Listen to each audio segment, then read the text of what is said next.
किया था, हो गया कितना 6 साल हो गया मैं इन्वेंट किया था फायर पान देखा कि मैं पान में आग लगा के खिलाएंगे तो कैसे आएगा। तो बेसिकली मतलब फायर पान लोग खाते हैं, फायर पान खाने के लिए थोड़ा बोलते हैं हिम्मत चाहिए फायर पान के लिए। फायर पान क्या हम आग लगा के देते हैं पान में, तो आग क्या होता है मुंह में बुझ जाता है, तो उसके साथ पान में जो डालते हैं उधर कपूर मुलेठी ये सब जिन मुलेठी डालते हैं तो पान में आग बुझ जाएगा, पर मुंह में जाएगा तो आग बुझ जाएगा।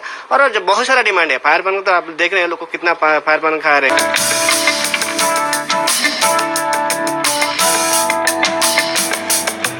रेगुलर पान नहीं खाते, बस रोज जो है इसीलिए खरीदने आए हैं। तो डेफिनेटली मैं आज नहीं, अगर मतलब जब भी पान का याद आएगा यहाँ पे मैं जरूर आऊँगा अपने दोस्तों के साथ। डेफिनेटली खाएंगे और खिलाएंगे। खाएंगे खिलाएंगे और सभी को बताएंगे कि टेस्ट भी कैसा है।